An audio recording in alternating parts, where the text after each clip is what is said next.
American workforce. With your help, we will deliver growth and prosperity across our great nation. I deeply appreciate you inviting me here today, and I look forward to answering your questions and talking together. Thanks, Secretary, for those words. We have a full complement of members of the subcommittee with us this morning, and for that reason, we will do our questioning under the 5-minute rule. So, Mr. Secretary, thank you for being here. I yield myself 5 minutes. You touched on this somewhat already, but I wanted to ask you about the Chinese Communist Party and their effect in this country and our bipartisan concern. From economic warfare to technological threats, China is seeking to obtain advantage of our nation, our people, and our companies at all possible opportunities. Again, summarize what we're doing to strengthen our ability to counter China's unfair trade practices, protect American intellectual property, and secure critical supply chains and emerging technologies.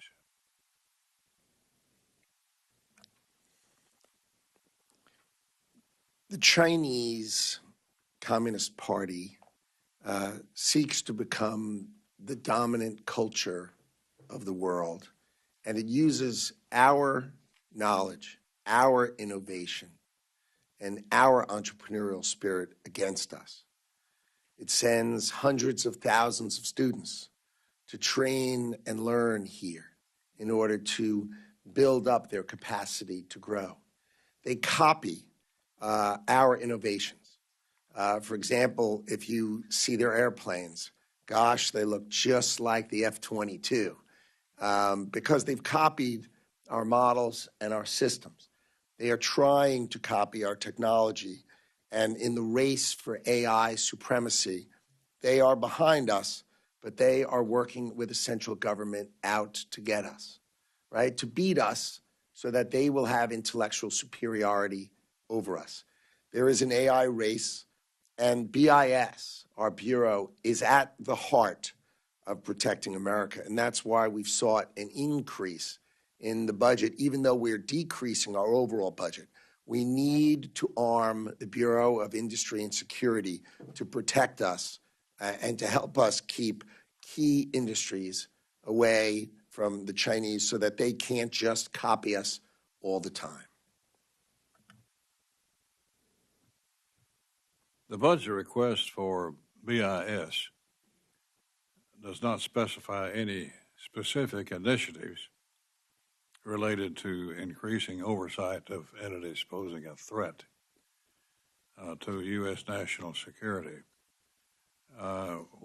Why is that so? I'd be happy to detail it either here or in writing, but the idea is to add enforcement agents, agents who carry weapons, agents who go and examine warehouses, examine those people who are exporting, examine the imports, find the particular items, and make sure we have export controls are rigorously enforced. So that is the specific use of the funds, is more people to protect and defend our export controls. The policies the government make need to be rigorously enforced, and we're trying to increase the enforcement capacity because we just don't have enough enforcement agents to do a great job. Let me switch gears and ask you about the National Weather Service. Kentucky has been the target of floods and hurricane, tornadoes, and everything else. In fact, we lost 20 people 2 weeks ago in my hometown and adjoining area. I'm concerned about the implications of local weather forecast offices operating at reduced staffing levels. Take, for example, the Jackson, Kentucky office, which is currently operating with multiple vacancies and no permanent meteorologist. What can we do about that? What steps are being taken to ensure NOAA's local weather forecast offices have the resources, the technology, and staffing to issue timely, accurate warnings and protect lives in high-risk communities? All weather collection technology is in full force and effect. Our satellites, our balloons, all sources are in full force and effect. The National Weather Service employs 2,100 meteorologists. Less than 130 took early retirement. It is fake news and inappropriate to suggest a single meteorologist or hydrologist was fired. That is preposterous and silly. Less than 5% chose to retire, and we, using these responsible Commerce Department, sought and were granted the ability to hire those people, the same number. So we will have no reduction in force. Our National Hurricane Center has full staff. And I want you to understand just the last portion, what you said. We have numerous regional offices, which are generally small, and they usually have 3 or 4 meteorologists. And these exist because the data is locally hardwired into old computers with hard drives and green screens. If I showed it to you, you would be embarrassed. The idea is to automate that, to put it on the cloud, so that the 2,100 meteorologists we have and the hundreds of hydrologists that we have can forecast the weather from central locations and back up each other and be more appropriate. So I think the technological advancements we will make over the next year or 2 years will totally change these things. But I want to be crystal clear. Every single person, the National Weather Service, we are at full staff, we have full capacity, and we will have the best forecasting capacity that we possibly can to protect Americans. And I will not sleep if that were not true. That is required of you, of me, and of America, that we deliver that for American people. And I promise you, we are. Ms. Ming. Thank you, Mr. Chair. I'm glad to hear the status update of the regional local weather offices. Your testimony and the numbers are really different from what's been reported in the press. We just want to make sure, whether it's New York, my home state, or states like Kentucky, which have gone through such horrible circumstances, and our condolences to your constituents and their families, Mr. Chair. We want to make sure that our local communities can be prepared. I know that you're saying it's inconsistent from the reporting. Would you or your team be able to provide statistics and just more accounting of what has happened, where there are retired or layoffs, just so we can all be on the same page if you do think it's inconsistent with the press reporting? Sure. There were no layoffs. As I said, there were less than 5% retirements, and we have the authority to replace them. But that turnover is historically lower than it has normally been. As you can imagine, people are entitled to retire who've worked at the department. But I'd be glad to give you very specific details. Be my pleasure. Okay, thank you so much. I wanted to switch gears and ask about the Census Bureau. In April, NPR reported that the hiring freeze and recent Census Bureau staff departures, including those of 5 division or office chiefs, are raising concerns about whether the Census Bureau can continue producing reliable statistics for this country. Acting Director Ron Jarman also recently noted that the Bureau lost more than 1,000 employees in recent months. We've heard warnings that the reports of Elon Musk and the Doge team accessing sensitive personal data of Americans at other federal agencies could also undermine public trust in the Census Bureau. Mr. Secretary, what are you doing to address these concerns? Again, my capacity to communicate throughout this administration has made the Department of Commerce well situated. We are not losing staff in ways that we don't want to under any circumstances. We are able to fulfill all of our mission at the Census Bureau. The Census Bureau is one of the great statistical places in our government. Our capacity to analyze and statistically think things through. If you couple that in its full, the Bureau of Economic Analysis, right, where we live and we do GDP, that is a great center of statistical capacity. And I think, so we have sought to add to the Commerce Department the Bureau of Labor Statistics. So that CPI, I mean, shouldn't we have all of the great statisticians in the government working together? Again, these are the same concepts, which is use technology, use automation. I mean, the idea that the Bureau of Labor Statistics has enumerators calling around and asking for data when technology makes that amazingly capable, and we could do so much better. So we are seeking to use technology, but I can promise you the census is both well-staffed and, more importantly, brilliantly covered by statisticians who are great at doing their job, and I am really excited for the structure of how the census will work going forward. But you won't hear anything about weakness in accuracy. I'm not saying the fake news doesn't like to just say these things, but it's just not true, and I'll happily send you those statistics as well because you'll be very comfortable with the Department of Commerce. Thank you. And just to follow up with that, recently you terminated the 3 advisory committees. There are also scheduled only 2 major field tests in 2026. Can you provide us an update on the field tests? When are they scheduled? And what are the changes to the questions about race and ethnicity?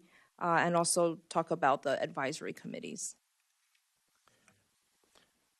The advisory committees were set up, again, many of these things were set up long ago, and they've sort of run their course. And we didn't really understand what type of advisory committee we need to understand how to do a census. It didn't seem logical.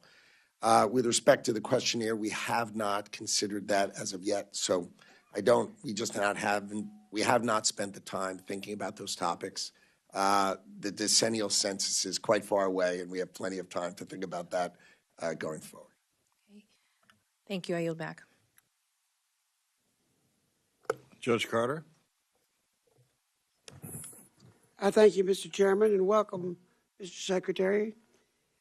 My district in Central Texas has become a leader in semiconductor production, thanks to strong partnerships between the state, the local political organizations, the industry, the universities, and the workforce training centers, including programs tailored for veterans and military families.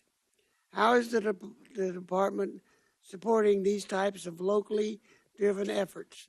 What more can be done to accelerate the pipeline of skilled American workers entering the semiconductor industry? Workforce training will be a centerpiece of the Trump administration, and I've been tasked to be part of the team to build that. So if the trillions of dollars that the Trump administration is bringing in to invest in America, to build and to operate those gigantic production facilities, to reshore manufacturing, we need to train great Americans to be, we say HVAC technicians. You realize these factories have these really high-tech closed-loop cooling systems. Amazing, but training our workforce to do this, is really a key part of the administration. I think we'll train 5 million Americans for these great jobs that are coming, just like that semiconductor plant in Arizona. I mean, 3,000 jobs for each plant, and they're building 10 of them.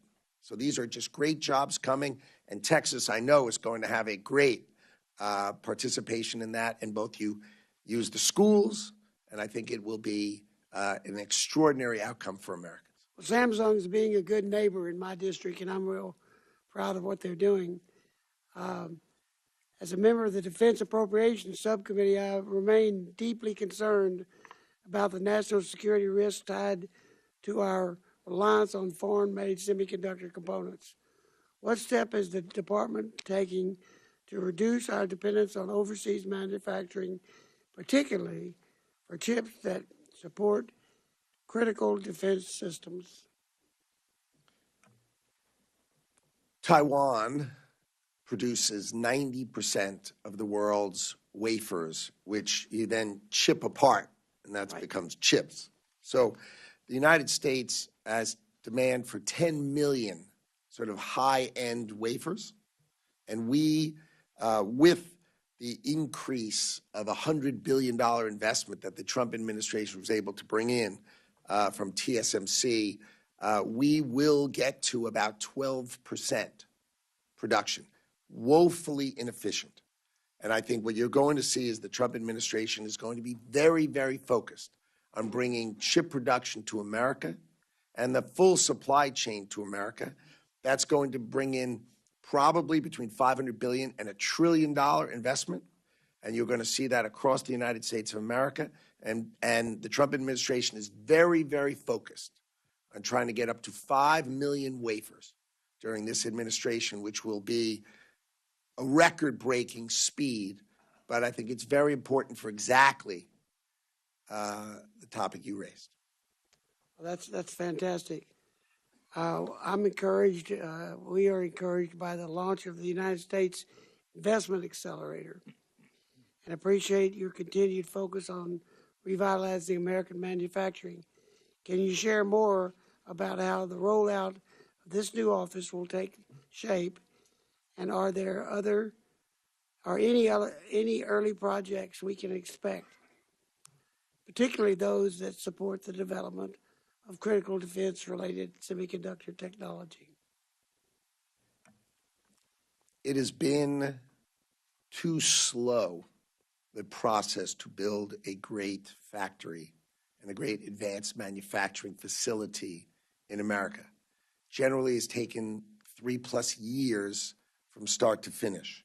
And so the idea of the investment accelerator is exactly that, to assign, if you're willing to invest more than $10 billion, assign your direct contact that will help you with permitting, regulation, and be a one government response to help you take that from 3 years. Let's try to get it to 18 months so we can double our building capacity, focused on semiconductors, of course, but across all industry.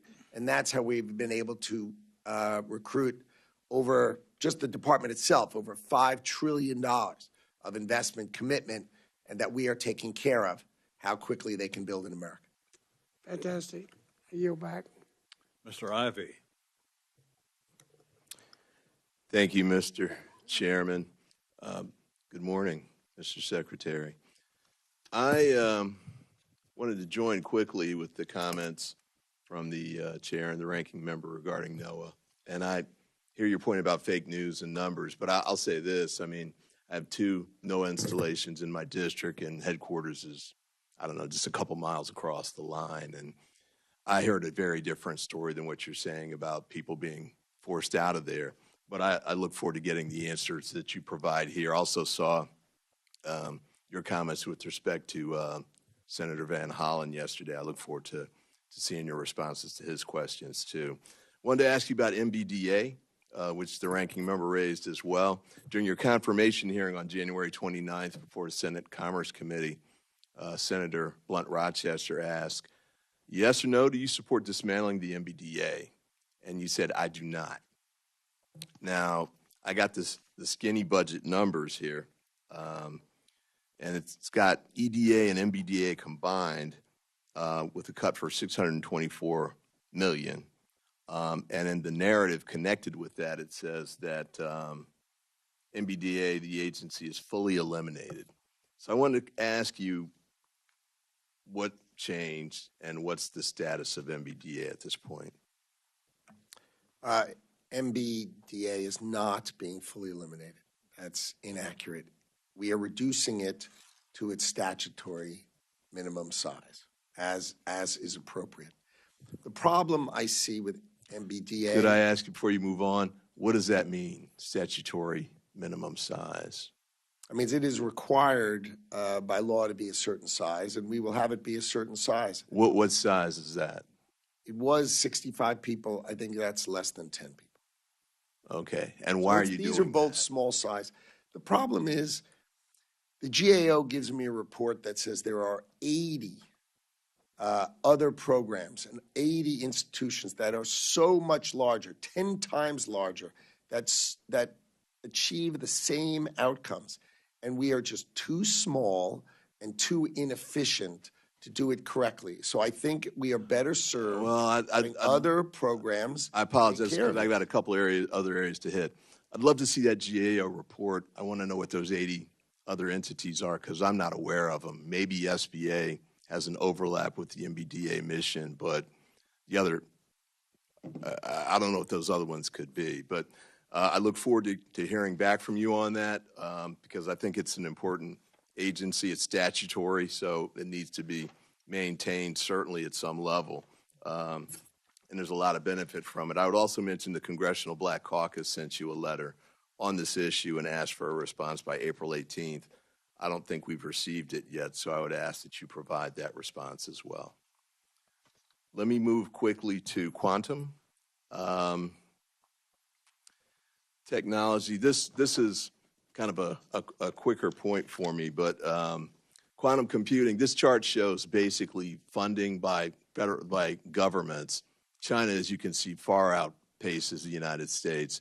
We've got a couple of other... I couldn't see it, but I was guessing the top bar. Yeah. I didn't need to see the words. I got the point. Fair enough, fair enough. Well, here's the question, because this is concerning, obviously. And you touched on this a bit in your opening testimony. You only talked about the enforcement side of competition with China, and clearly they are stealing a lot of our data. But they're also committing a lot of engineers, scientists, and resources to outpacing us on the legitimate side of this, too, from the competitive side. I don't see that being reflected in not just the Commerce Department, but the overall U.S. budget. IonQ is a company in my district. It's a spinoff from the University of Maryland's incubator. We have a lot of those across the country. Quick point. Oh, man, I'm out of time already. The cuts that are being made, and there's an article I'll submit for the record here. World scientists look elsewhere as U.S. labs stagger under Trump cuts. New York Times, cuts in research and scientists brain drain. As we push these people out, I mean, you can shake your head if you want, but I went to visit IonQ. And one of the things that came up was, I was like, how many of these people are from the United States? And he said, not many. And I said, why is that? And he said, well, in part because the pipeline isn't supplying these here in the United States, so we go overseas to get many of them. And one last quick point on this. A venture capital firm I had a chance to meet with said that they invest in, I think there are about 30 of these they invest in. They've started setting up shop in Canada because they can get their engineers and scientists from overseas quicker over there. They don't have to go through the immigration piece. So we're losing money on that front. So look forward to hearing from you on that. Mr. Chairman, I apologize for the overrun and I appreciate your generosity. Mr. Klein? Thank you, Mr. Chairman. Mr. Secretary, I appreciate you being here. As you've highlighted concerns about the potential for unfair treatment of American tech companies in the EU, which could potentially force them to make costly operational changes, can you share with us some of the steps the U.S. government's taking to promote a level playing field and prevent discriminatory practices like excessive fines and forced business model changes under regulations like their Digital Markets Act? This is a key topic for us in our trade negotiations with the European Union. We have a huge trade deficit in goods with the European Union, $235 billion. So they're just getting great advantage of us. And so part of our reciprocity is they also attack our great technology companies because they don't have them. So they write these bills, but basically they could just write America in the bill because they're only attacking great American companies. And it is the Trump administration's view that is unacceptable. That if you want to have a trade deal with us, you're going to take your foot off of the necks of the great American companies and treat them with respect, especially if you're taking this much advantage from us. So we are looking at that as a one combined way of thinking, and that's why we get calls from American companies that say, thank God someone is finally looking out for us. Can you elaborate on what steps the U.S. would take if the EU tries to regulate American AI through DMA or other regulatory means? I think the president has made it clear that he views trade and that they have a $235 billion trade surplus with us. And he will say, well, if you're going to treat us poorly, we're going to treat you poorly. And if you want to treat us well, we'll treat you well. Let's be reciprocal in how we treat each other. You're taking advantage of us. And I think the president will make sure, since we are the inventor of all of the leading AI chips of the world, we, America, are the inventors. We create it all. We make them in Taiwan. That's another topic. But we invent it all. We need to protect our intellectual property, and we need to make sure our compute power is here in America. Mr. Secretary, in your testimony, you mentioned the removal of more than 50,000 fraudulent goods and services from the trademark register. Can you expound upon your efforts to counter trademark fraudsters, especially those that are foreign entities?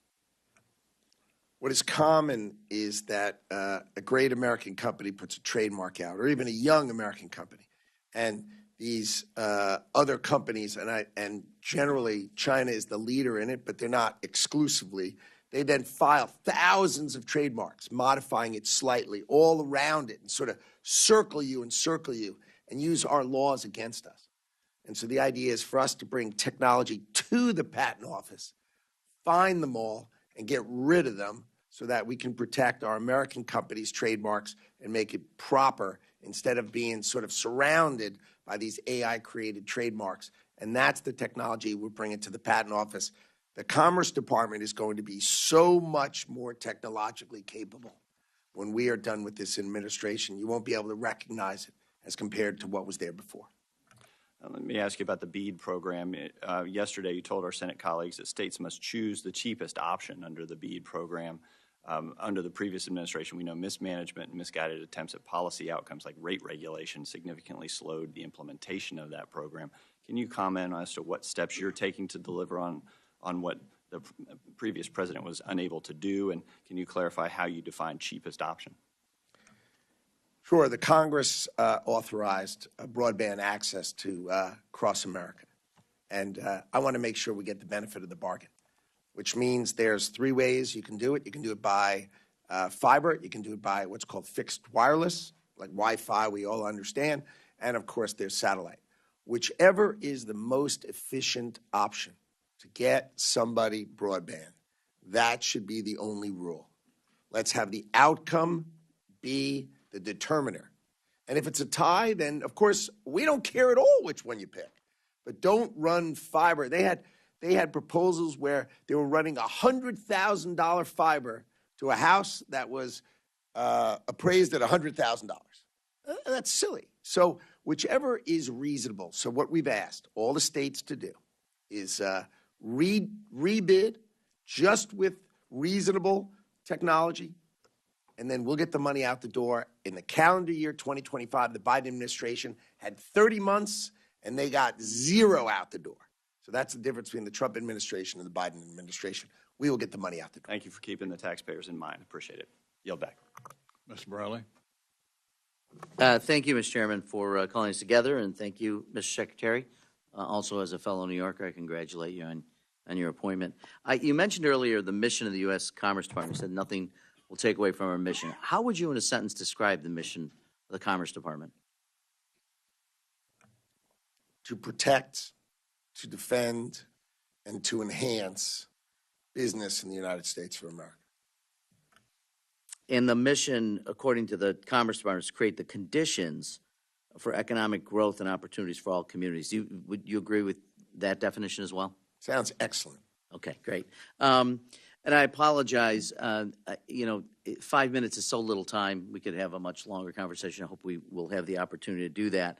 I want to also just reiterate what people have said. This is not your choice, but I would pass along to the president that doing budget hearings when we don't have a budget is really hard to do. It's hard to drill down on numbers we don't have, priorities that you have. I appreciate you being here. I appreciate you defending the administration's approach, but it is really hard to do. So you don't need to respond to that. But I would love if you would provide, to whatever detail you can, the trillions of dollars of investment that have been made during the last couple of months and how we were able to achieve the commitments of those trillions. I will do note, because this subcommittee had a fair amount to do with the CHIPS and Science Act, that I suspect much of the chip investment being made, whether it's in Texas or whether it's in Arizona or made in upstate New York in Syracuse, is partly by the bipartisan CHIPS and Science Act. I hope you'll continue to continue those efforts. I have to say that in talking to folks both in my region and upstate New York, but throughout the state and other folks in the business world, what I hear about most is the need for predictability. And I have to say that most of the commentary that I hear from CEOs is the lack of predictability caused largely by the tariff situation has made it nearly impossible, whether you're a business large or small, to make judgments about where you'll deploy capital and where you'll deploy workforce. As decisions are made to advance tariffs, sometimes reciprocal, sometimes and then retrench, and then put them back in place, retrench again, that what I'm hearing, and this is different clearly than what you're hearing, because I feel like we live in maybe an alternative reality, that many people are not making decisions at all on investment because they don't know whether the president intends to follow through. Even the most recent announcements that there's another 90-day pause. During that 90-day period, people are saying, I don't know what this means. Should I move ahead? Should I not move ahead? Are we going to pull back? Are we going to advance? What should I be telling them about predictability, which is so important? I mean, you're a CEO, former CEO. You know this in your business world. Predictability and what you can expect both from your government and from the markets is so critical in making decisions about investment policy. We had a bad deal in America that produced a $1.2 trillion trade deficit. So fixing that will take some time. It will not take a lot of time, but it will take time. I view letting the greatest deal maker that the United States has, who's in the Oval Office, let him make the deals. He is making the deals. I'm working on them all the time. The deal for America will be opening access to markets that have been closed for hundreds of billions of dollars, and then charging and protecting industries which have been attacked by foreigners like steel and aluminum, where the foreign governments, they give, you imagine, a steel blast furnace. You think how that melts? Yeah, but they give free or very cheap energy, and they make it unfair. So we're just going to get to a better deal for America, and it won't take that long, but it's a better deal for America. Well, I appreciate. I think many people would not agree with your assessment that the occupant of the White House is the greatest deal maker ever. I'm certainly not the greatest deal maker ever. I've never gone bankrupt in businesses that I've been involved in. So I'm not sure I rely on that, but I also don't want to rely on a single individual. But to my point, the advancing of tariffs and then bringing them back and causing, but how that goes to the predictability issue. I don't know how people can rely on what the tariff situation is going to be, even when the courts in the United States have said emergency powers expressed by the president are well beyond what was envisioned by the Congress. So on predictability, I would just say, because I think we'll probably agree to disagree, I would just leave you with what I'm hearing from people is not making investments, not being willing to make decisions because they don't know what to rely on. And frankly, I don't want to get into name calling. I know what people have said about the president and the whole thing. That's not important to me. What's important to me is advancing American interests And look, that's what we were trying to do in the past for all the criticisms of the previous administration. Both Congress and the administration were interested in investing in core industries that were so vital to our national and economic security. I'd love to talk to you further, whether in settings like this or offline, because I really do think we all want to advance American interests. So thank you, Mr. Chairman. I yield back. Mr. Gonzalez. Thank you, Chairman, and thank you, Mr. Secretary. It's a breath of fresh air to have a non-bureaucrat come up here and not give bureaucratic answers on very complex situations. So thank you for that. You have a great team. Harry's doing a great job for you all. You've built a wonderful organization. I applaud the administration. In a very short period of time, President Trump is making America great again, and he's doing it through executive orders. I look forward to working with my colleagues here to make sure we codify those long term. I'll start off with a softball on trade. I represent nearly half of the overall southern border.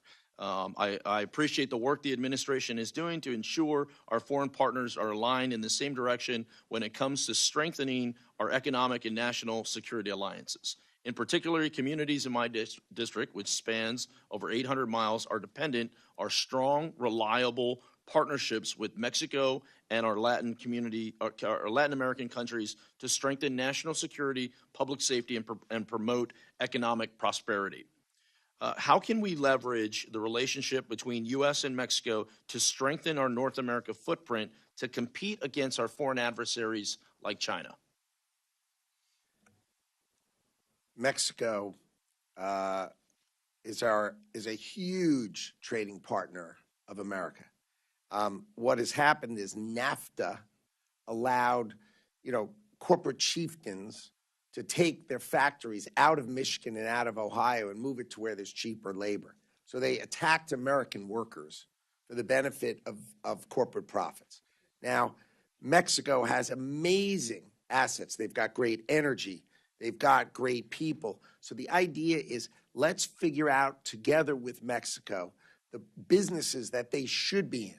They should be in the mining business. They should be in the refining business. There are enormous businesses that would really sit well in Mexico. And so what we need to do is sort of rethink the relationship so that we harness their assets. But we don't do it by stealing ours. It's illogical that we're making cars in Mexico for Americans. That's just illogical, and the president calls it out. But there are enormous things that we can leverage and lean on our great partner just to our south in Mexico to enhance their business and, of course, then enhance the ability for us to import and to do business together. I think the relationship will be great. It just needs to be reimagined in a way that takes care of American workers and doesn't just give them a hard time. Yeah, part of my conversations with Mexican leadership is we're always going to be neighbors, always, right? I want us to be partners, and I want us to be working together on some of these same issues and find, when Mexico's strong, we're strong. When we're strong, Mexico's strong, and vice versa. When things are rough, I don't want to have security issues along the border that spill over because they're in a tough economic situation. I look forward to working together and finding, how we can find these industries that really that they can lean on. My next question is on autonomous vehicles. The United States pioneered the development of autonomous vehicle technology. We're home to Tesla, whose leadership in driver assistance system position leads us to lead the world in full autonomy. As the Chinese Communist Party aggressively ramps up its own AV development, we can't afford to fall behind. I understand that on January 16th, 2025, the Department of Commerce, BIS, which you spoke about earlier, issued a final rule to safeguard our national security by restricting certain ICTS transactions involving foreign adversaries, including those related to connected vehicle systems and automated driving software. What other actions is the Department of Commerce taking to ensure the United States maintains the global leadership in autonomous vehicle technology? I would just point out that January 16th is a running out the door policy by the Biden administration. So the Department of Commerce is deeply considering working closely with industry to make sure we are enhancing both our EV industry, and importantly, that you spoke about the connection between AI and really manufacturing, bringing those two together. That includes both advanced manufacturing and, of course, like autonomous vehicles, which is another example of that. So I think we are very focused on that, and you're going to see new rules coming out of the Trump administration that would be more along the lines of what you would hope, which is industry and government working closely together to make sure we're the winner. Good, because this is the future. This is where we're not reading it in a book. We're living in it, and we need to lead on that. I certainly look forward to continuing to working with you. Thank you again for your testimony, Chairman. I yield back. Ms. Dean. Thank you, Chairman Rogers. Thank you, Ranking Member Meng. Thank you, Ranking Member DeLauro. And thank you to you, Secretary Lutnick. Thanks for being here today. I want to pick up on what Mr. Morelli was talking about, and I'll use the word stability. And I think you know this from your many years in business. And that's what I thought about as I was preparing for today. The importance of stability, or as he said, predictability. Stability is the foundation of economic growth. I think you've lived it. Businesses need clear and predictable rules to plan and to invest for the future. Given this administration's claim of being pro-business and pro-growth, I am so baffled by the discussions around trade deficits and the president's belief around trade deficits and the president's beliefs around tariffs and the chaotic tariff policy. They're on, they're off. Many of the tariffs are punishing, creating a level of instability and uncertainty in our economy that we haven't seen since COVID. I hear the same thing over and over from constituents, from small businesses, from bankers in my area. They can't figure out how to plan, how to lend. Businesses can't figure out how to expand, how to grow, whether to hire, whether to not hire. And I'd heard just literally this morning from a very large American retailer. First word out of the woman's mouth was uncertainty, and the last thing she said to me was uncertainty, all surrounding tariffs. The lack of predictability. I also serve on the Foreign Affairs Committee, was recently in UK and Denmark, met with the American Chamber in both countries. Confused, uncertain, they can't figure it out. What in God's name is going on? We cannot plan to grow businesses. We cannot plan to grow growth and jobs. So I am baffled, absolutely baffled, by this administration's talk around trade deficits and tariffs. I fear the administration lacks a basic understanding of what a trade deficit is. I think many economists take issue with equating a country's trade deficit with any one country and its economic well-being. Some economists actually view a trade deficit as a sign of a country's economic health because it means we're purchasing more. For me, I have a pretty large trade deficit with my local grocer or my hairdresser.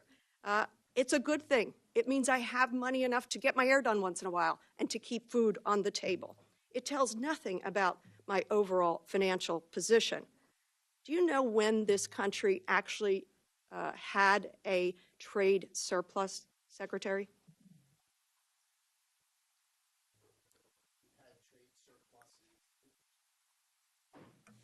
The president likes to speak about before. No, historically. When did we have a trade surplus? I'm not talking about the president. Historically. I think early, about 100 years ago. It was the Great Depression. It was a sign of what was going on. It was during the Great Depression. That's a direction none of us wants to go. Tariffs. It's 90 days. We're going to have 90 deals in 90 days. Then there's a 90-day pause. Many of these tariffs, as they say, punishing. Tariffs on things that make no sense whatsoever. Where are we going to go with the remaining deals? I know of one deal that has been apparently resolved with the United Kingdom. We got 89 more deals to do in just a few more days. Where are we on those deals? We are in the midst of negotiations with dozens and dozens of countries. We could sign deals, but they're only going to get better as we negotiate them. That's just simply not true. Because as I told you, the American... Actually, I promise you it's true because I am doing it. So I promise you it is true, and I'm here testifying in front of you, and I promise you it's true. And Mr. Trump promised to bring down the cost of goods day one. And what he has done through his trade deficit fixation and his tariff chaos has nakedly increased the cost of goods. The estimates are that for consumers in my area, suburban Philadelphia, $2,000 at least a year increases on goods. I'll give you an example of one. Bananas. What's the tariff on bananas? Americans, by the way, love bananas. We buy billions of them a year. I love bananas. What's the tariff on bananas? The tariff on bananas would be representative of the countries that produce them. And what's that tariff? Generally 10%. Correct, 10%. Walmart has already increased the cost of bananas by 8%. But as countries do deals with us, that will go to zero. As countries do deals with us, that will go to zero. But the cost is on the American consumer now and on the businesses with the confusion now. Mr. Secretary, I believe you know better. I believe you recognize that a trade deficit is not something to fear. I believe you know that predictability, stability is essential for businesses. I wish you would show that truth to this administration. And I yield back. Time of the gentlelady has expired. Do you mind, Mr. Chairman, if I make one quick comment to the end? Would that be okay? I'm sorry? Would you mind if I make one quick comment to the representative? Sure. Please. There's no uncertainty if you build in America and you produce your product in America, there will be no tariff. We can't so produce the concept bananas in of America. building in America and paying no tariff is very, very clear. We cannot build bananas in America. Time of the gentlelady has expired. Mr. Clyde? Thank you, Mr. Chairman, and thank you, Secretary Lutnick, for appearing before the subcommittee today. First, I want to mention that as I read your biography, I noticed that you have been awarded the Department of the Navy's Distinguished Public Service Award. And as a 28-year Navy officer myself, I want to congratulate you, as this Public Service Award is the highest honor granted to non-military personnel by the Navy. So congratulations, sir. Job well done. Thank you. Last November, the American people decisively elected President Trump with a mandate to restore common sense in Washington, including the mission of reducing the size, scope, and cost of the federal government. Thankfully, President Trump's fiscal year 2026 budget delivers on that promise by charting a course to rein in federal spending. It proposes a 22.6% reduction in non-defense discretionary spending, a $163 billion cut from FY25 levels. As a member of both the House Budget and the Appropriations Committee, I strongly support this effort and remain committed to restoring fiscal sanity, ensuring that future generations are not burdened by Washington's reckless spending addiction. And that's right, I say Washington has an addiction problem. It's an addiction to opium. That's other people's money, OPM.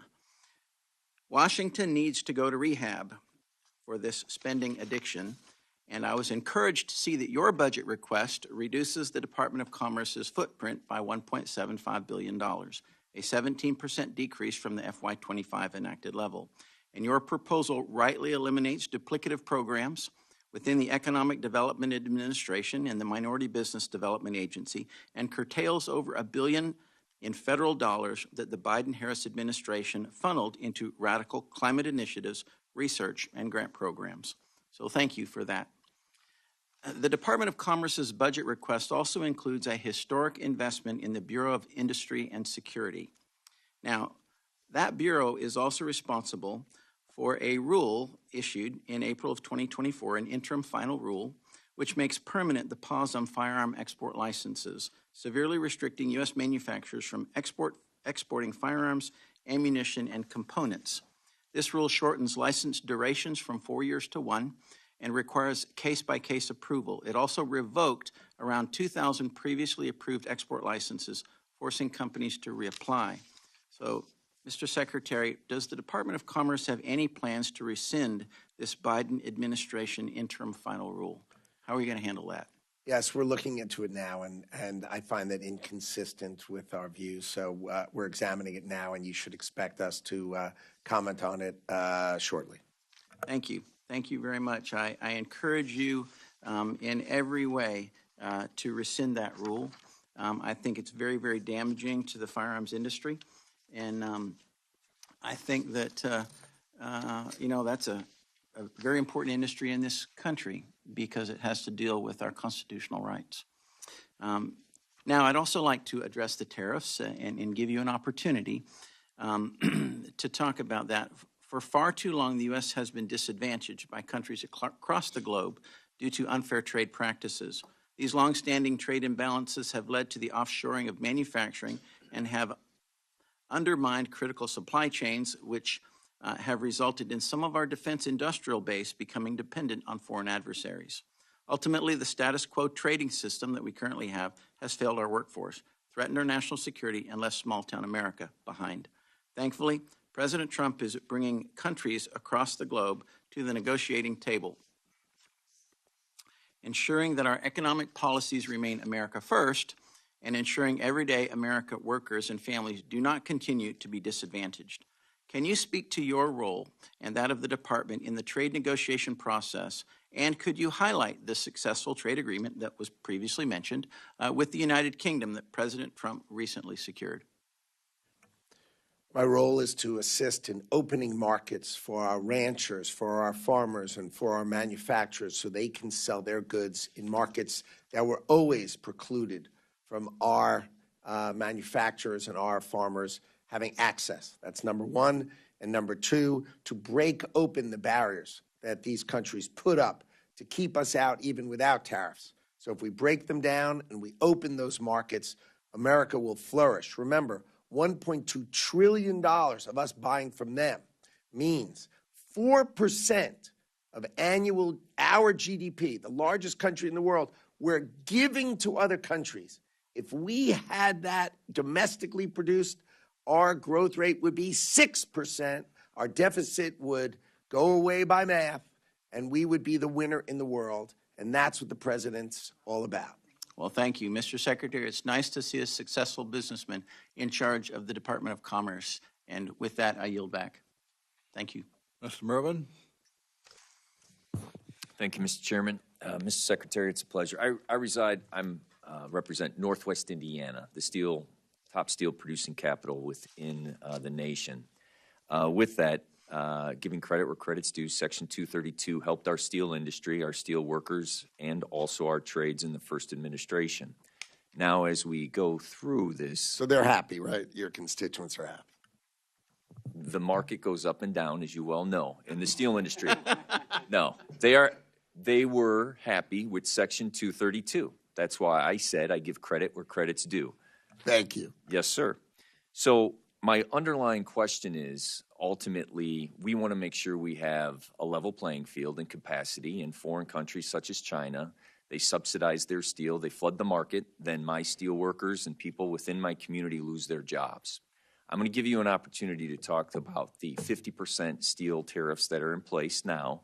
And I also want to talk about the concern that I have for downstream industries.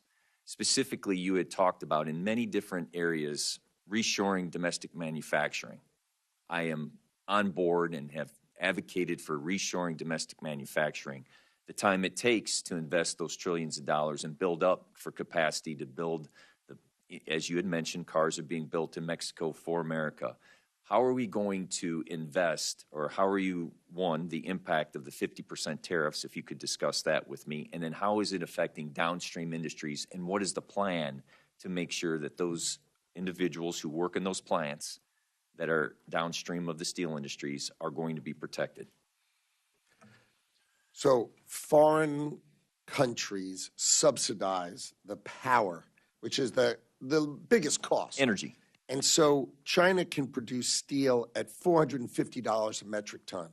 And our price was generally just below $1,000. So they were basically put 40 blast furnace companies out of business. So they basically were crushing steel in America. And Donald Trump came in and said, look, it's a subsidy.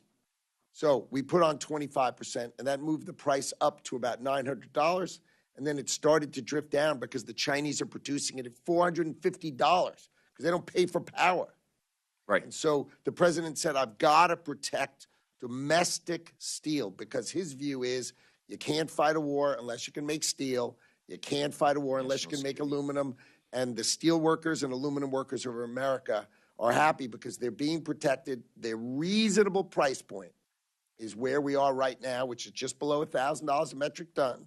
We are going to build tens of billions of dollars, have been committed because of that to building plants, Can mills. you give me examples of the promised investments? Hyundai promised $7.5 billion. Hyundai? Hyundai, you know, the Hyundai. Korean. Hyundai, yeah. sure. $7.5 billion plant. There were a variety, I met with a variety of steelmakers who offered us about $6 billion of 2 new plants. Nippon Steel, $14.1 billion of new investment. That's a whole nother 5 minutes, but yes. I believe you. But those are commitments that we have. And in auto, we have $250 billion of commitments because of the tariffs to build and reshore in South Carolina, in Ohio, in Michigan, in Tennessee. These are all coming in because of our tariffs. Okay. So along with tariffs is the enforcement that you talked about. So one of the reasons why I wanted to be in this committee is to be able to make sure that the enforcement side of it, the ITA, has the resources necessary.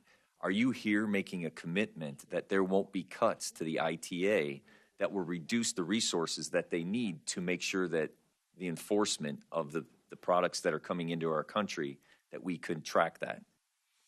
Importing, exporting are key roles that we will never cut, we will only enhance. There are a whole variety of areas within these bureaus that you would agree with me are just not necessary. So we are re-examining what is important and putting the resources on that which is most important. Okay. I will wait for the second round to talk about the Nippon deal. And just one very quick question. Were you in the room in the CFIUS committee for the Nippon deal? Yes. What was your recommendation? My recommendation was it could be approved with mitigation, change. Okay. On my second round, and I would like to continue that conversation. Thank you. With that, I yield back. Mr. Strong. Thank you, Chairman Rogers, Ranking Member Ming, for holding this hearing today. I'd also like to thank the subcommittee staff for their hard work. Secretary Lutnick, great to be with you again. Thank you and your staff for being here today. Each of you have had a full 48 hours. I commend you for your efforts to prioritize President Trump's America First trade agenda. During your Senate budget hearing yesterday, you highlighted Alabama's role in the automotive industry and noted your department's $250 billion commitment to reshore that sector. In my district in Alabama, we're honored to be home to Mazda, Toyota, and Toyota Motor Manufacturing, where 66% of all combustible engines for Toyota North America are made in our district, 4,000 every 24 hours. Mr. Secretary, what other sectors are you prioritizing investment in beyond the automotive industry to reduce our dependence on foreign suppliers for critical goods? We have examinations in pharmaceuticals, right? Too many of our pharmaceuticals are antibiotics. You can't fight a war and need to ask your adversary to send you the antibiotics. So we need pharmaceuticals to be reshored to America. We need semiconductors, which we've already discussed, reshored in America. Those are 2 big items. Aircraft parts is another place that we think there's focus, right? And of course, as we've discussed, automotive is vital to America. Steel and aluminum, which I just discussed. So those are the kind of topics that we're focused on, bringing and making sure that we're reshoring for national security reasons in America.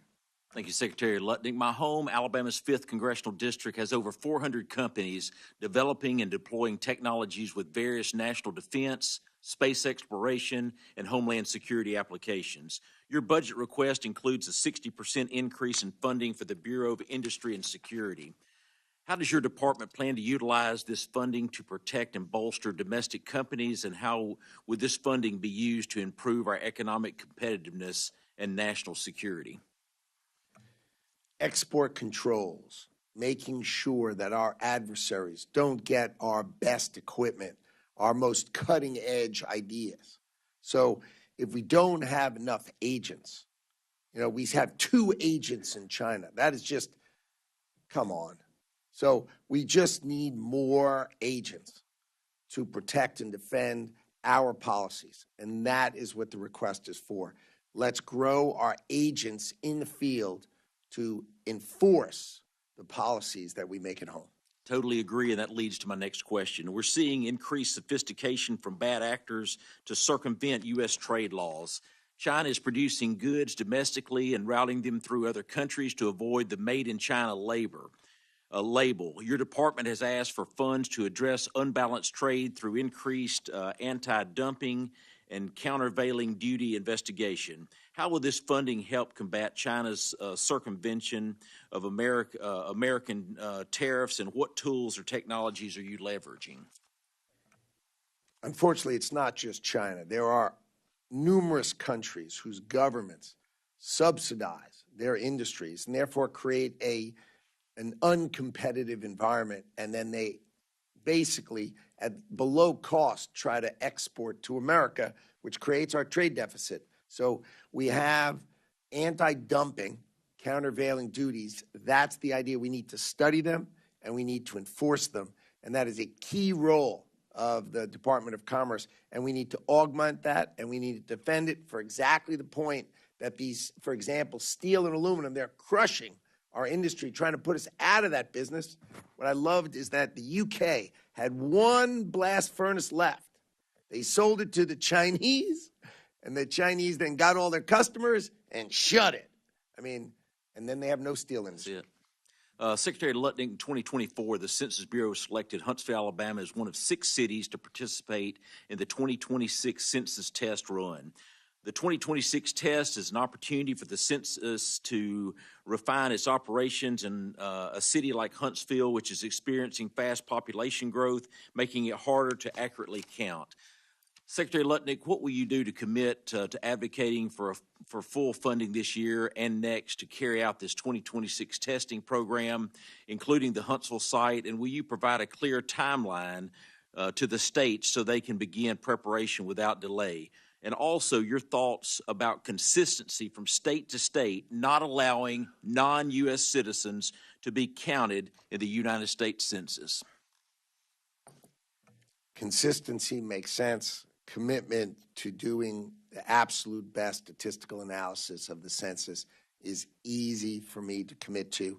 We will focus on it, and we will deliver the structure to have the greatest census with the best statistical analysis ever in the United States of America.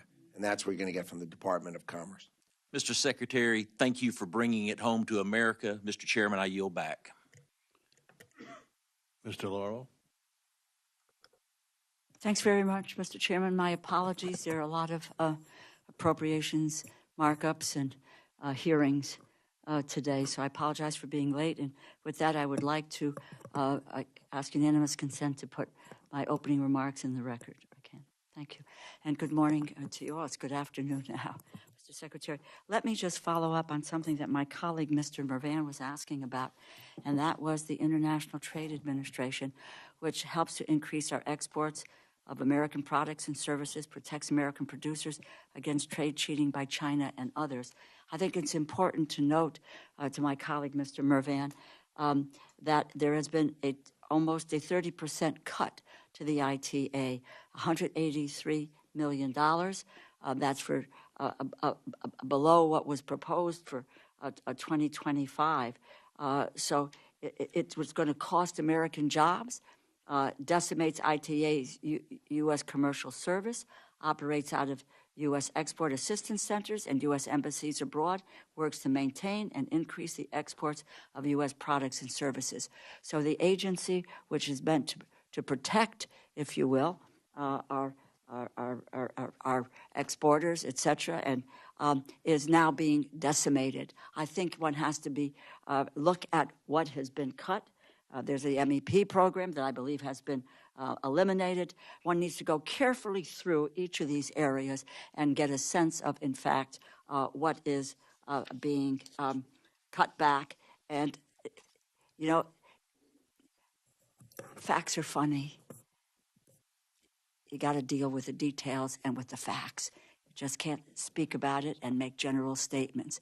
And when you cut back on agencies and the way that you have and slash and burn, if you will, then we're not going to get to where we want to go. I want to focus a second on two quick areas. One is transparency in government, because it's critical. Americans need to see where their tax dollars are going. And since 2022, we've had in place, I say that and maybe self-serving, I worked hard on this issue, and we got bipartisan, bicameral agreement to make sure that the executive branch, and I made sure that was with a Democratic administration, they are legally required to publicly post budget documents. That is how and when, how and where taxpayers' dollars are being spent. They're called apportionments. Put that aside. It's about saying how the money is going to be spent, and that is online. Now, this information is legally required. It's binding on a federal agency. The Office of Management Budget uses the information to tell agencies how and when they can spend the funds that Congress has appropriated. Beginning in March, OMB stopped posting these documents. This is illegal, and it's a slap in the face to the principle of transparency, accountability in government spending, which this administration claims to champion. Mr. Secretary, I'm going to ask for your commitment to once again making the amount-specific budget documents, apportionments, how and where U.S. tax dollars are being spent by the Department of Commerce and its bureaus publicly accessible. Will you commit to doing that? It's my understanding that my department is following the CR with precision, as is required. No, you are inaccurate, because I'll get to spend plans. We do not have details on the spend plans, which the CR requires, and it hasn't happened. We have a lack of specificity on this is at more than 5 weeks after the legal due date. We do not have a detailed spend plan as required by the law. Let me go back. Will you commit to getting online how and where the American taxpayers' dollars with regard to the Department of Commerce are being spent, as is required by the law? I will, of course, follow the law, but it is my understanding, as I've been advised, that we have filed precisely according to the CR's requirement. I do not know who you got your advice from, but this is the Appropriations Committee. We're looking at every spend plan, and let me just tell you, the bare bones spend plan was 3 weeks late. Surely, in that time, you must have had time to put together a more detailed spend plan. This is false. The law sets out the timeline and the level of detail. This is what is happening is illegal and in contravention of what this committee does and it puts together. And if you can't make a commitment, I take that as no, you will not commit, so that the public has no idea of what any agency in this administration is, how they're spending the taxpayers' dollars and where those dollars are going. I yield back and wait for a second round. Thank you, Mr. Chairman, for your indulgence. Mr. Moore? Thank you, Mr. Chairman. Thank you, Secretary Lutnick, for being here. Really appreciate it. A lot of your comments are just so spot on. Just a little while ago, we heard something pretty interesting. The idea that trade deficits are good. We heard an example of, I guess, a banana, the price of a banana at a Whole Foods outside of suburban Philadelphia going up. I can tell you in West Virginia what the generational price has been for the degradation and destruction of our industries in the state of West Virginia over the last several decades, 40 years of it. It has destroyed us. It's destroyed us. And you talked about this blast furnace switcheroo that they had there in the UK. That happened to us in West Virginia. So Cleveland Cliffs, and the United Steelworkers Union had requested tariffs on tinplate steel from the Biden administration. We didn't get it. We didn't get the tariffs on the tinplate steel, and we shuttered that steel plant. We've lost thousands of jobs since then, and now there's only one blast furnace left in the whole United States that makes tinplate steel. And I would appreciate it if the Commerce Department would take a look at that, because that is a national security issue, and it's terrible for us. I mean, we used to be known for manufacturing steel. It was hugely disappointing by the last administration not taking any action on that. But I do want to ask this, just shifting gears real quickly, is BIS specifically, and you've talked about plussing up that budget, have you all looked at, and this is during the Obama administration, we went through the Export Control Reform Initiative. This is where they created the 600 series and the ECCNs, and then expanded EAR 99, right? So there's a lot more items that can go out without a license under that. Have you all looked at going back and reviewing that? I actually worked here when we were going through that process, and it seemed, I guess, to make sense at the time. But you do see that it has created, at times, in my view, some gaps as it relates to critical technology. Have you all looked at perhaps reviewing that export control reform initiative happened about a decade ago and maybe trying to tighten up some of those export controls, specifically on critical dual-use technology? Very thoughtful point, right on the point, and we are on that topic. We are on it.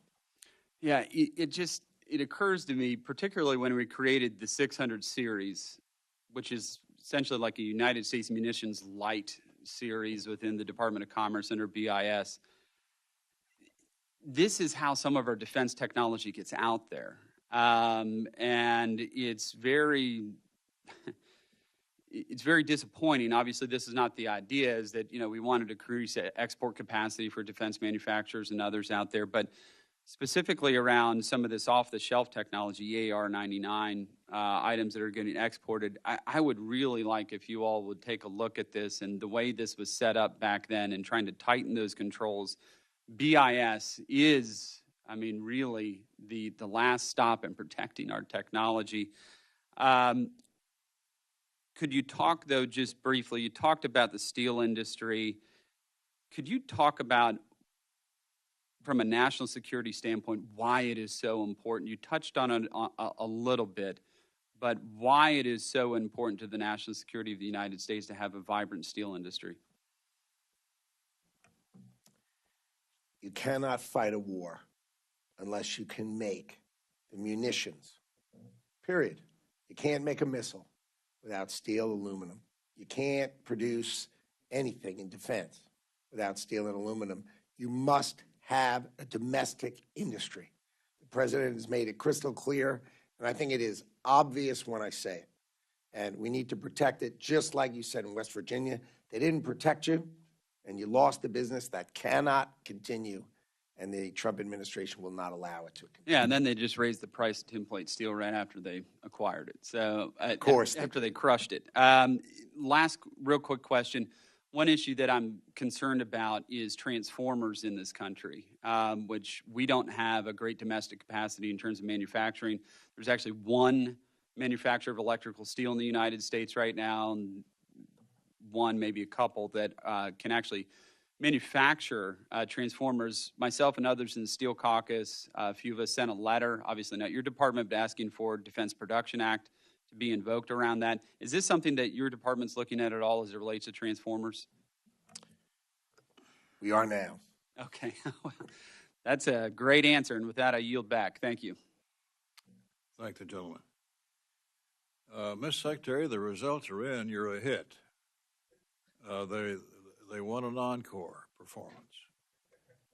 Are you available for a few minutes more for the members that may like to ask another question? I'm at your service, Mr. Chairman. We promise you we'll be brief and on time. Thank you, sir. I yield myself 5 minutes. Ms. Secretary, rural communities, which are often ignored by Washington, face unique challenges, one of which is access to reliable broadband. How's the department planning to continue addressing broadband gaps and prioritizing expansion into unserved areas? The Congress has launched the BEAD program for broadband access. Under the Biden administration, it gave out no money after 30 months. Our objective is as follows. Within the next 90 days, I think we're going to put it out on Friday, basically saying if your state is willing to just be technologically agnostic, meaning produce the right access at the lowest price, or if it's a tie, I don't care which one you pick, make that application within 90 days, and then this department will put out the money by the end of the year.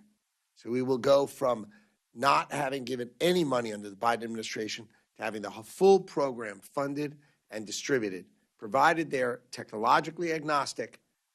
By the end of 2025, all the money will be distributed so that broadband access can be built by the states. That's my promise. Well, broadband is vital, as you well know. And, of course, the places where it is not in being, really, are the rural areas where it's not profitable for a utility to go into, which is an age-old problem that we've faced before. Let me highlight another important initiative to rural America. That's EDA, Economic Development Administration, particularly the one to have assistance to coal communities. My district, as was West Virginia, had a complete breakdown of the industry over the last 10 years. I lost 15,000 jobs in my district alone. But EDA has been a crutch for us to use to help revitalize and bring back into competitive nature rural areas. What do you think about EDA? So first, I'll address that the administration wants to revitalize clean coal. We think it's vital to America. And so for both yourself and the representative I just spoke to, you should rely on this administration to bring back clean coal because it is vital. The country needs power. We need power, and we will do that. And with respect to EDA, the same thing. There are many other ways to do it better than to have a reasonably small group inside the Commerce Department. We will stick with disaster relief. We will stick with our tech hubs. But the concept of providing that kind of program, I think, is better served with bigger, more sophisticated programs. Well, there are rural areas that are not coal dependent. What about those communities? I'd be happy to meet with you offline and go through it together. You know, I'm tasked with being efficient with taxpayer dollars. And when I get a GAO report that has 80 other programs, I just think it's more efficient to do it in a more practical way than do it in a small way in my department. Not that I don't enjoy doing things, but efficiency is my objective. And I think it was important that I show a budget that was substantially lower, that proves that we can do our great job with less taxpayer dollars. Well, we want to work with you on this subcommittee. We want to see you succeed, because when you succeed, the country and the president succeed. But we have our priorities as well as it relates to offering jobs back home to keep our people from having to move to another locale. So I hope we can work with you. Of course. Ms. Ming. Thank you, Mr. Chairman, and let me fix my microphone. All right, I don't need it. I want to piggyback off a little bit about Representative Dean's banana example and how it affects the cost of living for our constituents all across America. You know, I have heard from many Asian American business owners. They own restaurants, they own supermarkets, they own well-known supermarkets like 99 Ranch and H Mart. They are really concerned about the rising costs of goods, like anything from basmati rice to the burdock root to different sauces that are utilized by the Asian American community, fastest growing community in this country. I know that you mentioned, you know, due to the tariffs, the price will eventually come back down. But I just wanted to, you know, make an observation that the cost of living for Americans, as we know, is already high. And it's hard for them to be able to afford these goods and these products that they are using today. And the restaurant owners, the supermarket owners, small business owners are really in a bind because they don't know if they have to raise their prices and pass on the higher cost to consumers or to eat the cost themselves. And coming out of a pandemic where they barely survived, they are now worried that because of these high costs that their businesses, you know, may not survive. So I just wanted to highlight this issue that's happening in my district and I'm sure in many other districts across the country about a lot of these products that are largely not produced here in the United States.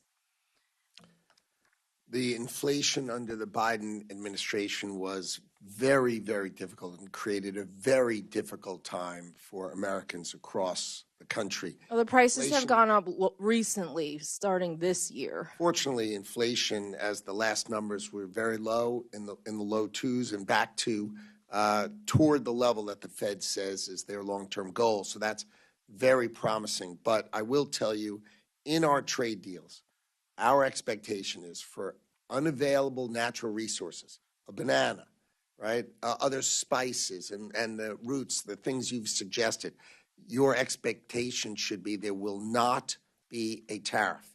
But when we give that to a country, right, like coffee, right, when we say to Ghana, okay, we will not charge you a tariff on coffee or cocoa, but you will open your market to allow our farmers to sell soybeans. Because you're blocking us on soybeans, why do you expect to sell us coffee and cocoa and not let us sell soybeans? It seems unfair. Let's make that fair. And that's an example of a trade deal. Granted, these are small countries, but that's the kind of model that when we're done, we will not have tariffs on unavailable natural resources, but we will have market access for our farmers and our ranchers. You know, our chicken and pork and beef are treated horribly around the world, horribly. That has to end. And if we use that by saying you can export coffee to us, but you need to treat us better for our agricultural products back to you, I think that is fair trade. Oh, I appreciate that. Do you have a sense of a timeline? I appreciate that the cost will eventually come back down, but when my constituents, you know, just average individual consumers or small business owners are asking me when the prices will come back down, prices that have gone up only in recent months after this new Trump administration, what can we tell our constituents? The president has set out July 9th as the date by which he expects most transaction deals to have occurred. If they don't occur because of back and forth, the president can just set the agenda and say, here's your offer, and set that trading deal in place. And your expectation should be by July 9th. I appreciate that. And I just, in my 30 seconds left, I want to align myself with the concerns made by the chair about EDA. This is a program that is very important. You know, programs from Tech Hubs, the Recompete program, the Good Jobs challenge. So many programs are important to our rural areas, to job creation. We know that in your confirmation hearing, you pledged to maintain these programs, and we hope that that will continue. Thank you. I yield back. Mr. Alford? Thank you, Mr. Chair, and I apologize for missing the first round. I just literally ran back from the House floor doing a speech, but that's our job, and I need to get in shape. Anyway, thank you for being here. You're doing such a great job, and we're proud to have you in that position. I know all the good questions have already been asked and answered, but I want to talk about the tariffs just a little bit. You know, the Democrats doubted these, the media doubted it, the pundits doubted it. A lot of people made fun of the tariffs, didn't like them, but they're working. We've already seen the results. In fact, the Congressional Budget Office now estimates the proposed tariffs will reduce our federal deficit by $2.8 trillion. That's a success story. Secretary, what is the strategy behind these? Is it simply a negotiating tool? Is it the art of the deal? Or does the president mean it when he says it about these tariffs, and why are they being so successful so far? Build in America, in the greatest economy in the world. Remember, America is the consumer of the world. $20 trillion we consume every year. So if you want to sell here, build here. And if you don't want to sell here, pay to come into our market. We are receiving a run rate of $34 billion a month to the Treasury of the United States of America because of tariffs. So anybody who says that tariffs aren't working can't count to $34 billion. I want to talk about the funding for NOAA and the National Weather Service. You know, Missouri has gotten hit pretty hard. We have a lot of tornadoes. We had a bad spring, and it's still going on. There was a lot of damage in my district just south of Kansas City. We have a regional NOAA center in Pleasant Hill, Missouri. It's a smaller center like you were talking about earlier. And I heard you talking about what's going to be happening in the future to some of these centers. Are centers like Pleasant Hill, which they already have some vacancies, are those regional centers in danger of closing at any time in the future, as far as you know, being replaced by automation and AI in a centralized location? I'll give you an example in Missouri, which was we have all these research people in NOAA, right? But they were separate from operational. Mm-hmm. So we started putting them together to take that research and start using it. And what it did is it produced an analysis that showed that we had horrible tornado conditions in Missouri. And so 2 hours earlier than the record ever in NOAA, we gave those warnings and saved 120 people, got them out 2 hours earlier. So we are totally on it. But the concept of having 4 people, and one of them has a baby and one of them's out sick and somehow we're not able to do it 24 hours a day, seems silly. That we should have, if we have 2,100 meteorologists, I promise you, we can cover the United States of America 24 hours a day, 7 days a week, and we can have better technology, right? We used to have human beings would launch a weather balloon. Right. Like I could imagine like someone just going, whoop, come on. We do, it's called auto-sonders. We now do it in an automated fashion. So I don't need the person to launch the balloon. So because I can automate launch the balloon. So I've been inside the center. It's pretty cool. And I used to be in television news there in Kansas City. A lot of my friends are meteorologists at these stations who have personal relationships with the people at NOAA and NWS. I think they're a little concerned. And will these centers be closing, but the information, which is also life-saving, be coming from a centralized location? I think it'll be both. I think there'll be many centers that will stay and will augment and be bigger and stronger and more powerful. But the concept is we've got to be able to automate ourselves and back each other up. This concept that the data just stays in Missouri and is not available to be analyzed by Nebraska or other meteorologists is illogical. That needs to change. If I showed you the technology, you'd drop your head embarrassed to be an American. When we're done in this Commerce Department and I'm done with my term, I promise you, you will be proud of the technology in the Department of Commerce. Mr. Chair, if you would indulge me for one more question. I want to talk about the BEAD program, also very important to my state, very rural state. Biden administration put in $42.5 billion and not one home hooked up. It's a disgrace, I think. You talked about tech agnostic approach, and you talked about the three options. It's got to be a fix. What are those three options again? Fixed wireless, which we all know is Wi-Fi, Right. right?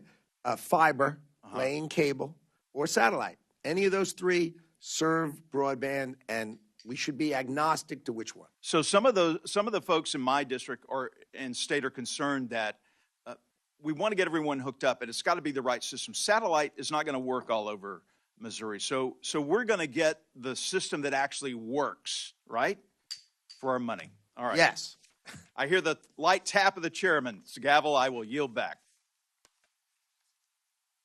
Mr. Laurel. Thank you very much, Mr. Chairman. Just a couple of things. I gather, and I'm just going to assume that it's a no that you're not going to post how and where, how and when American taxpayers' dollars are being used for what programs. That's the issue of the apportionment, which is, again, legal. So it's a legal issue there. You're not responsible, but you can get back to your OMB friends and tell them that they are liable for penalties when they come contrary to the Anti-Deficiency Act. Food for farmers. Let me just, what you said there. U.S. food aid programs, cross USDA, purchased roughly $1 billion worth of grain from farmers across the country. So one farmer from Illinois said, to kill that program is a disaster. It's morally bankrupt, and it hurts the farmer's bottom line. USAID spends $2 billion annually on U.S.-grown agriculture for humanitarian aid. Losing even a portion of that has already been a disaster for farmers. I want to talk about the spend plan because, lest you know, this is the public law. This is it, which requires you in the CR to provide a spend plan detailing how you will use taxpayer dollars at the program, project, and activity level. You provided a bare bones spend plan with only account level numbers, no details, no transparency for the American people. You are out of compliance with the law. I'm asking you, when are you going to come into compliance with the law with the spend plan? As I said, as far as I know, we are in compliance with the CR, but I will happily go back. And I'm right. Please, and if we please let us know when we are going to receive the details that we need for this effort in order to be able to do our business. This is an appropriations committee. We need to know how much, where it's going, what are the specific programs. We just can't make a decision saying this is the pot of money we need, but we have no specificity about where it is going. And I just might add, you're not the only agency that is not in compliance. So I'm going to ask you, give us a time frame when you can get back to us with the detail. I will take it under advisement. I will talk to my advisors and. Okay, well, I was just saying, Mr. Chairman, I believe we need to have an answer on when that data is coming before we decide what it is that we are going to spend and appropriate with regard to the Department of Defense. I was listening on trade deals, et cetera, and this is, I will just state this. We're looking at doing a trade deal with Lesotho. Whoa. I know they have a lot of penguins. We're not spending time on that. Don't worry about it. Well, yeah, but I think it's important to note that Mr. Musk, who's now gone, I don't know if his contract is gone, for Starlink in Lesotho. Let's just talk about what these deals are beginning to look like. Trade and tariffs. At one point you said about the whether or not the cost would go up. You said that's, quote, silly. That is silly, that they will not go up. I think Congresswoman Dean and I were at the same meeting this morning where the National Retail Federation is beside themselves with the uncertainty and with the struggle of what's going on with small businesses. 99.6% of businesses have fewer than 500 people. 40%, they provide 40% of the wages are paid by small businesses. They will struggle if they're in a higher a tariff environment. And the question of uncertainty looms large on there. Tariffs, taxes on the American people. Let's face it. American people are desperate for help with the cost of living. These trade policies are, in fact, causing it further. The Yale Budget Lab estimates that tariffs will lower American households' purchasing power an average of $2,500 this year. $2,500, most households who live paycheck to paycheck do not have. Mr. Secretary, $2,500 is not a lot to billionaires, but it's a hell of a lot of money for Americans who struggle with groceries, with health care, and with housing costs. This administration, the president said that costs would come down on the first day.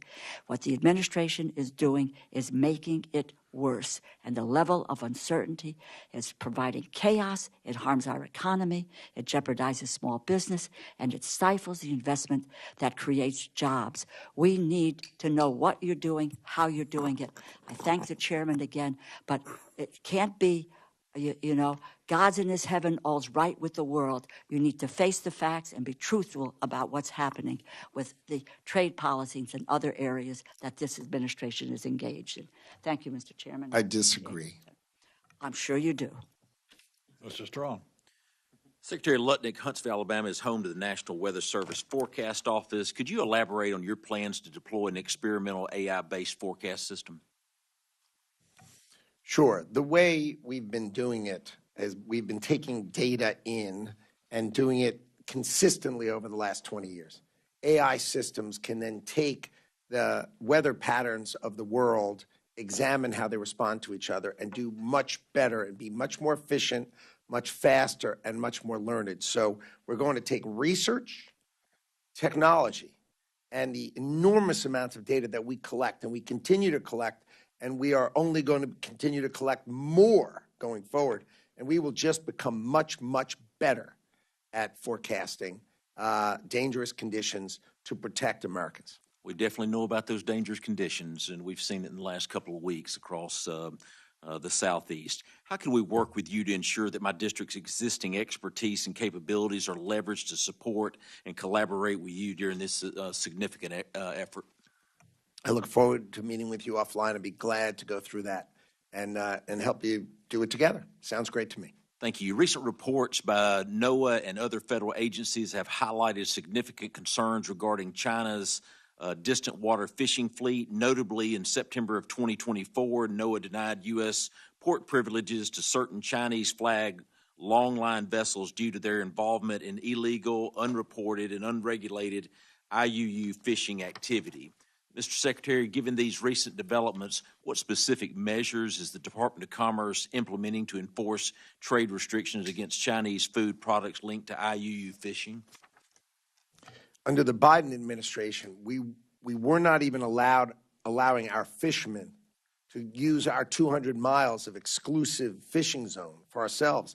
And of course, when we weren't out there fishing, guess who was out there fishing, right? Our adversaries just go in. If you're not there, well, they're going to fish there just the same. So the idea was, first, we allow all of our fishermen the maximum usage they possibly can because we protect and care about American fishing. We care about it. And the second, we are going to hold accountable anybody who poaches, who breaches, who is in our space or near our space. We're going to go and make sure they cannot have access to our markets if they do so. Thank you. Mr. Secretary, the American farmer is suffering. Commodity prices are low. Many countries have taken advantage of the American farmer. It appears that we're buying beef from other countries rather than buying from the American cattle farmer. What is the number one thing as Secretary that you can do to help the American farmer? We, in trade deals, can open the market. Beef in the UK. Corn, right, in the UK, cereals in the UK, in Europe, in India. India won't buy a bushel of our corn. If they buy ethanol, right, then that will help our corn farmers. So we've got to open these markets, beef, poultry, pork. You won't believe how poorly our farmers are treated, our ranchers are treated, and our fishermen are treated. We weren't allowed to sell lobster in the UK. And you'd say, oh, come on. If you read the way we are treated so badly, you would understand why the president is on these trade deals. Make it fair for our people. I always lead with agriculture because we're just treated so badly. If you read it, you would just keep shaking your head. I can't believe it. I didn't know it when I wasn't here. And when I first read it, I said, oh, come on. And it's all sort of old rules that are just not true anymore, and we're blasting those open. And that's what I'm going to do for our farmers, our ranchers, and our fishermen. I'm thankful for what you're doing, and these trade agreements have got to stop where America's being taken advantage of, and I commend you and your staff for what you're doing. I know it's a lot of hours being spent, but we're in a process of resetting America, and the American farmer and the American automobile industry will be better because of it. Mr. Chairman, I yield back. Mr. Ivey? Thank you, Mr. Chair. I wanted to follow up, Mr. Secretary, with respect to the Chair's questions about EDA. You mentioned 80 programs with respect to, which sounded like maybe the same 80 programs you were talking about for MBDA. Yeah, from the GAO, and I'll send you that report. You've asked for it. I will find it, and I will send it to you. Okay. I appreciate that. Real quick point, you know, the prices will come down point with respect to the impact on small businesses and retail and the like. I just want to say that, you know, I've got a lot of small business. I'm sure there are plenty across the country who can't wait. You know, they're really up against the wall right now. The wolf is at the door. Their businesses are at risk of being shut down. So the faster this resolves, the better. I know you mentioned July 9 with respect to the tariffs, and that can't come soon enough. And I hope that whatever happens on July 9, there is some effort to pay attention to what's happening to these businesses in the country. They're multinational, you know, corporations, they'll survive, but smaller businesses that are really, you know, struggling to make ends meet, they don't have that luxury. They don't have that kind of margin. Real quick on NIST, and you heard him, I think, from both sides of the aisle with respect to the need for a budget that gives more detail. And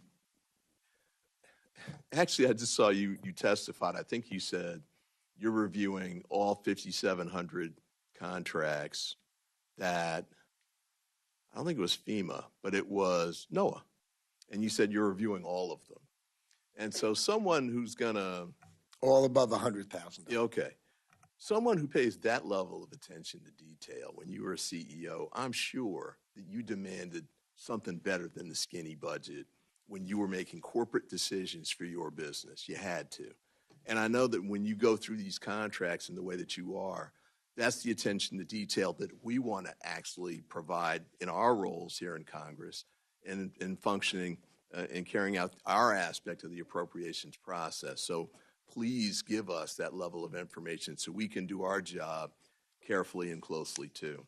And then real quick point with respect to NIST, again, in the skinny budget, there's a $325 million reduction under that category. I don't really know where the money's coming from, but NIST is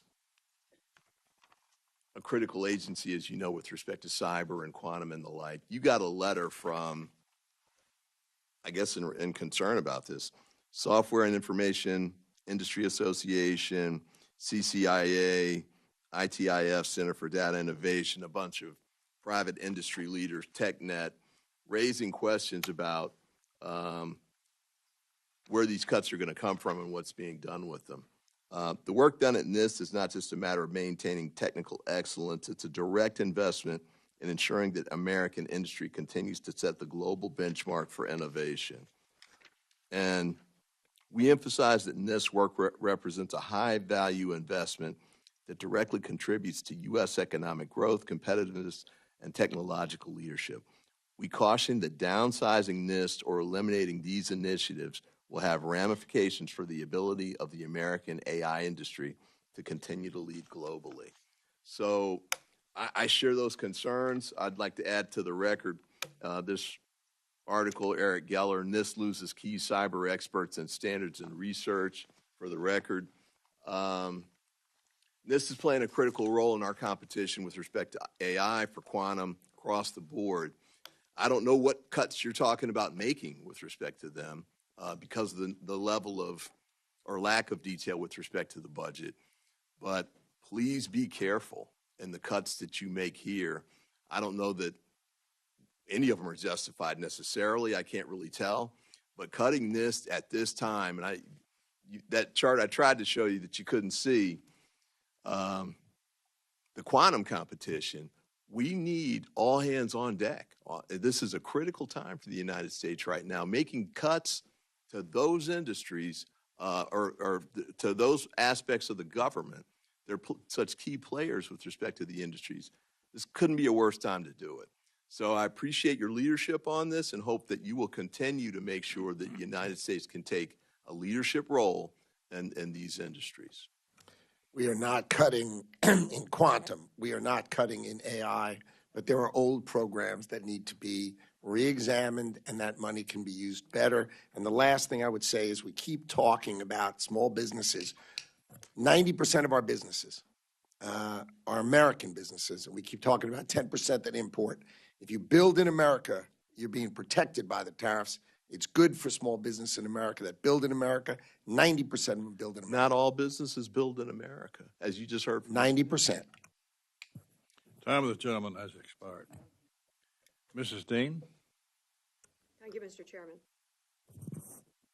And thanks for hanging around for a second round. I wanted to first, Mr. Chairman, just offer for the record some articles and documents. The first is a Washington Post article of this week entitled, "We Are Witnessing the Suicide of a Superpower." The second is, as Ranking Member revealed, the report from Yale Budget Lab titled, "The State of U.S. Tariffs, June the 1st of this year." One of the highlights, American consumers face the highest average tariff rate they have endured since 1938, the Great Depression. The next one, U.S. Trade document, U.S. Trade Representative titled, "Reciprocal Tariffs Calculations and the Flawed Formula." I'm sure you know this formula very well, Mr. Secretary. It is incoherent and flawed. I enter that for the record. And a New York Times article, April 7th, the Trump White House cited my research to justify tariffs. It got it all wrong. And the final one, which was revealing of my use of the banana here, "Bananas to car seats. Walmart warns of price rise due to tariffs." For the record. Without objection? Thanks so much. I want to ask you about, I was interested in what you said to Mr. Morelli in terms of the mission and some of the language you used, the mission of your department, to protect, defend, and enhance business in America. That was a good summary? Sounds good. I think that's what you said. I tried to write it down fast. Still sounds good. I just wonder, did you personally, or your department, whose mission that is, have any problem with the president's recent trips overseas or the development of his business and his family's business around Bitcoin, meme coin, fundraising, or investor raising dinners? Any worry with the Department of Commerce, with the president and his family growing their own business while on the job? My trip to the Middle East was extraordinary in that we came home with $5.1 trillion of investment in America. It was amazing. Mr. Lutnick, I'm asking you, did the question of conflict of interest come up for the leader of the free world? No. No? I think you ought to have a team of lawyers take a look at that. It is grotesque, the way this president is using his office to enrich himself, his businesses, and his families. That ought to be something you're interested in. I want to tell you something I agree with you on, and I agree with the president on, the closing of the de minimis loophole. You're absolutely right. It hurts retailers when stuff comes in here, package after package, order after order, under $800, no tax, no tariff, no review. It hurts retailers. But I know the other reason that I believe the president is interested in that is in tackling the precursors of fentanyl and making sure these packages don't come in unabsorbed, unknown, and then off to Mexico to only come back manufactured and to kill our children. So I want you to know, I want the president to know, that's a good thing. And I hope it brings great revenue to our Treasury. It should. We have passed on that at the expense of our children and at the expense of retailers. Thank you. So please take that back. And finally, I guess I want to tell you, do you know when we met? I don't know if you remember. We met once in Davos. We had a very interesting conversation. And you told me some of your backstory. And this goes back to where I started with stability. I think it is very well known that when you began college, your father died. And what a trying time that must have been because your mother had predeceased. And you were at Haverford, very near my district. And Haverford College said, stay. You stay. Get your education. And you did. And they offered you that stability at a time when you must have needed it most. I had a similar experience. My father died when I was in my third semester of college, suddenly of a heart attack. Difficult. We were all wobbling for quite a while. But his company offered scholarships to kids who lost their parents. And I got a scholarship to go to law school, offering me stability that I had no idea I would ever lean upon. I take you back to that, because what have you done in the meantime? You rewarded Haverford. You're making sure that other kids get that stability. Please take that back into your work in the Department of Commerce. You know stability is what our consumers, our constituents, our businesses, our banks need. This is not stability. It is an incoherent tariff policy that is costing every single one of us. Mr. Mervyn. Mr. Secretary, during our first exchange, we talked slightly about Nippon. My first question will be is, with that deal, you said you agreed, and I don't want to put words in your mouth. Were you in the room or at the table for the CFIUS agreement, and what was your recommendation? I can't really discuss the particulars, but generally, we came to the view that the deal would be good for America. The president came to the view it would be good for America, and we are discussing how to make sure that protects the USA and America. And, So and in those the beginning, discussions are ongoing. in the beginning, right the now. administration, when he was a candidate, was against the deal. Well, the terms of the deal did not protect America, and he's interested in making sure the terms of the deal protect America. And I agree. So I represent Northwest Indiana, Gary, Indiana, one of the top steel producing. One of the concerns with the USW, the union, is to specifically make sure that the investments that have been agreed upon, that those— You can say promised. How about that? See, that's my concern. You're right, promised, based on market conditions. So these are real-life individuals. My father came over from grandfather came over from Czechoslovakia, ended up in Northwest Indiana, worked in the steel mills. Families everywhere around my district. It is our economic engine. You have passionately talked about how it is a national security issue, right? So with that, many promises have been made. First and foremost, to my steelworkers, just a recommendation. The USW wants a seat at the table because they are concerned about disinvestment in their union blast furnaces that will go to non-union shops in other parts of the country. So in my district, which I'm here to protect, that our concern level is to make sure that the administration hears the voices very loudly and clearly from my district, that we want assurances, not based on market conditions, that this investment, promised investment, will protect steelworkers' jobs and tradesmen who provide the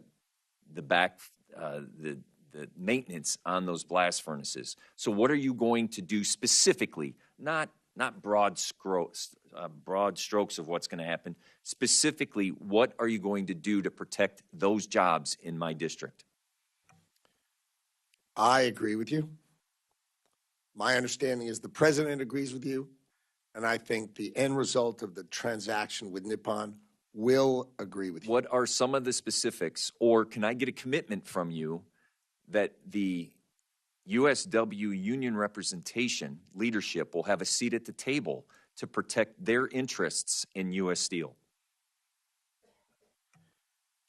I think the best I can say is that the president understands their concerns. I understand their concerns. I have met with the Steelworkers Union, and I understand their concerns. Do you understand that this creates uncertainty, unpredictability for families who want to make sure that they have a secure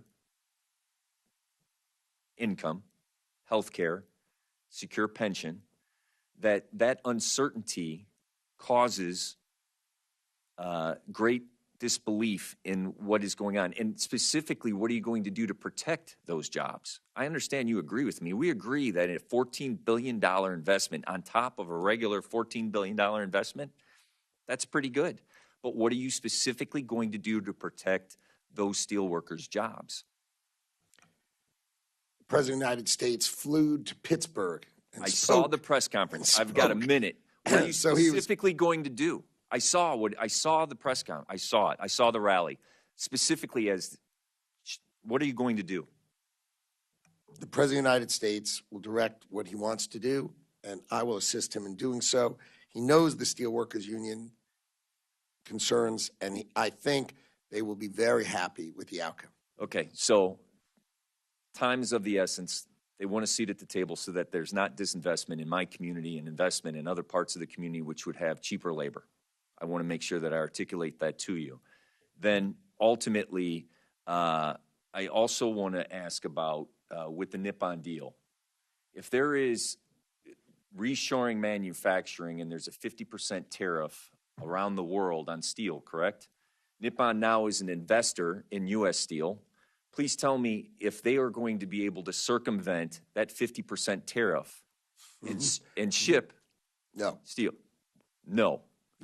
If they make it in America, you don't pay the tariff. If you make it anywhere else but America, anywhere else you're going to pay. But are you following me? A foreign country is investing in an American company to circumvent those trade policies or to the tariffs.